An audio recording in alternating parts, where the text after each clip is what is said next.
Bismillahirrahmanirrahim. Assalamualaikum warahmatullahi wabarakatuh. Alhamdulillah, alhamdulillahi rabbil alamin. Alhamdulillahilladzi anzala sakinah fi qulubil mu'minin liyajdadu imanan ma'a imanihim. Allahumma salli ala sayyidina Muhammad wa ala alihi wa ashabihi ajma'in. Allahumma aftah lana hikmataka ya Rabb, wansur alaina rahmataka ya dzal jalali wal ikram. Allahumma a'inna ala zikrika wa syukrika wa husni ibadatik. Ya Allah ya muqallibal qulub, tsabbit qulubana ala dinika wal iman. Amin ya Allah ya rabbal alamin. Sallallahu alaihi wasallam. Jangan menuntut Allah karena terlambatnya terkabul permintaan yang engkau minta, tapi hendaknya engkau koreksi diri, tuntut dirimu supaya tidak terlambat melaksanakan kewajiban-kewajiban terhadap Allah. Begini hadirin, Allah Subhanahu wa ta'ala pencipta kita sangat tahu semua keperluan kita, bahkan lebih tahu daripada kita sendiri. Keperluan lahiriah, keperluan batiniah kita, Dia yang menciptakan. Tubuh ini ciptaan Allah, milik Allah, setiap saat diurus oleh Allah. Keperluan apapun itu Allah yang menciptakan keperluan kita.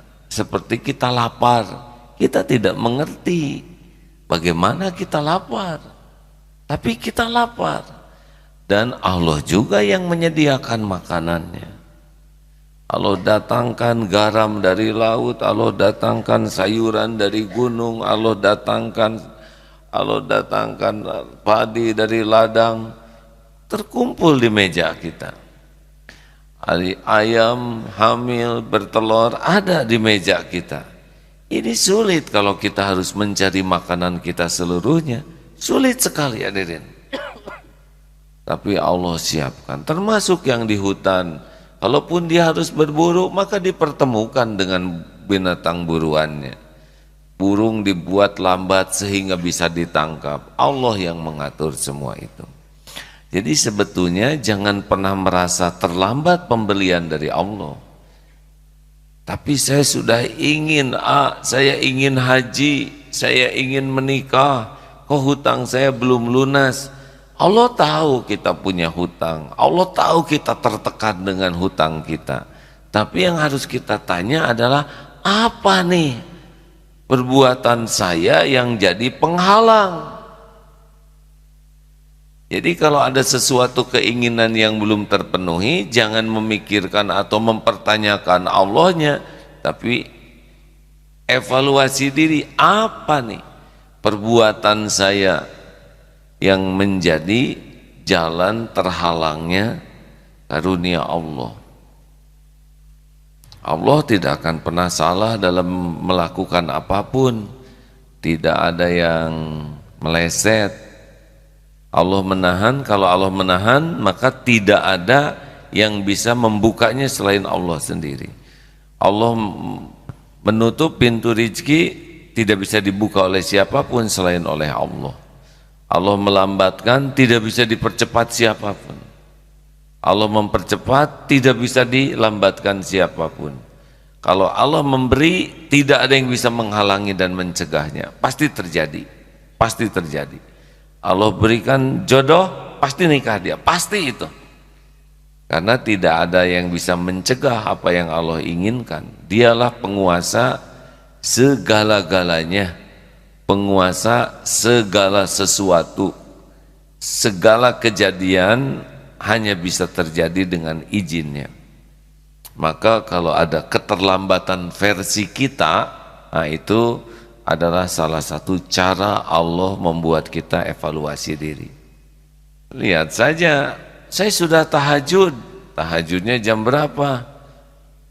jam 4:30, itu kan adzan subuh. Saya sudah ngaji, banyak mana baca Quran dengan baca WA. Sebetulnya saya sedang baca Quran, suka ada WA yang masuk. Ya banyak mana, jujur pasti banyak WA. Jadi saya sudah tahajud, apakah khusyuk atau tidak? Saya sudah sedekah, banyakan mana jajan dengan sedekah. Nah, kita selalu memikirkan apa yang ingin kita dapatkan dari Allah. Sudah tenanglah, itu mah Allah udah ngerti sekali keperluan kita, tidak usah dijelaskan.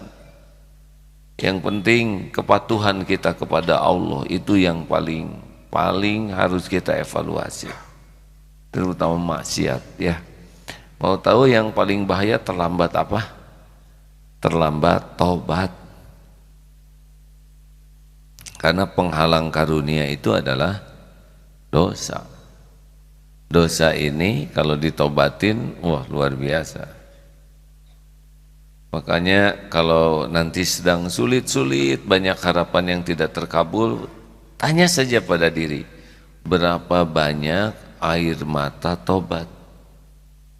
Kalau jarang menangisi dosa, itu masalah besar itu hadirin. Berarti kita tidak nyesal dengan dosa kita. Semua keperluan kita itu Allah yang menguasainya. Tidak ada yang bisa membuka kecuali Dia sendiri.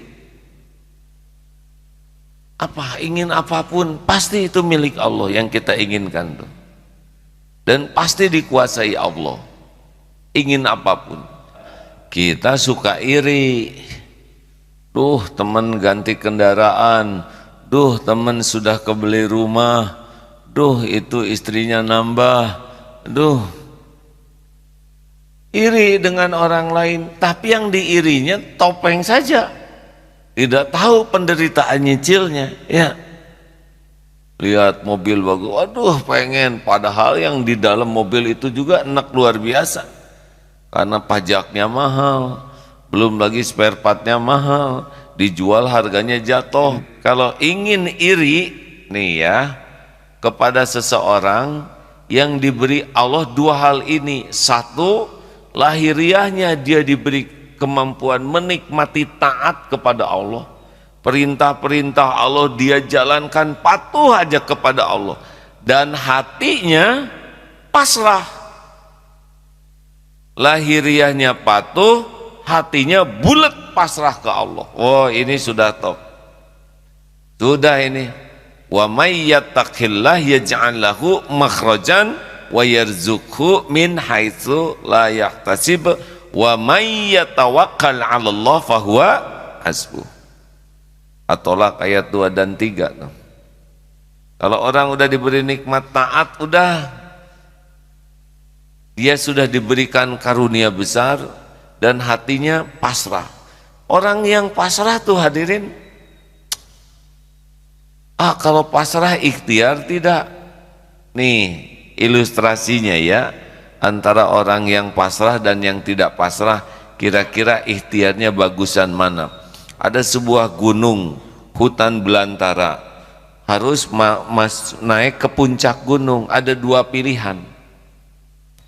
Satu, dia berusaha keras dengan berbagai cara, kepinterannya, akalnya, siasatnya untuk naik ke puncak gunung, atau memasrahkan diri kepada pemilik gunung, karena pemilik gunung sudah memberikan pengumuman, barang siapa yang memasrahkan dirinya kepada kami pemilik gunung, maka kami akan cukupi segala perluan, akan kami tuntun sampai ke puncak dalam keadaan aman dan nyaman, tidak akan tersesat, keperluan dicukupi. Mana kira-kira? Dua-duanya ikhtiar. Mana ikhtiar yang paling efektif dan efisien? Yang ke satu, yang kedua, mana yang paling menikmati perjalanan? Yang kedua. Itulah tawakal. Tawakal tuh akan sempurna ikhtiarnya, tapi efektif sekali. Misalkan yang ke gunung tidak tahu ilmu, dia bawa galon 2 di lehernya. Begini, tahu galon itu air. Kenapa kamu bawa galon? Persediaan air. Yang ini pas mau bawa galon, enggak usah. Nanti saya tunjukin mata air. Nanti saya tunjukin pohon yang airnya bisa diminum. Dia bawa beras 1 karung. Bayangkan di depan galon, di punggung beras, kapan majunya? Gak usah bawa beras. Nanti banyak buah-buahan yang mengandung ya protein, karbohidrat yang layak. Nanti ditunjukin, tenang saja. Asal kamu nurut saja. Saya suruh belok, saya suruh nanjak, saya suruh berhenti. Kenapa itu bawa pedang sepanjang itu? Takut binatang. Nggak usah, tenang. Binatang di sini hanya ada babi hutan. Kalau dia nyerang tinggal gini aja, set belok, nggak akan kena. Beres, ya kan? Enak sekali itu. Wah, kenapa nanjak? Gak usah rewel, ini tanyakan ada pohon nangka matang, beres. Kenapa ini ke tempat yang mudun begini, ada mata air. Pokoknya patuh aja, akan bergerak, tapi gerakannya tuh efektif, efisien. Makanya kalau ada orang diberikan oleh Allah ketaatan kepada Allah dan hatinya yakin sehingga pasrah, dia akan dapat yang terbaik. Wa may yatawakkal 'ala Allah fahuwa hasbuh.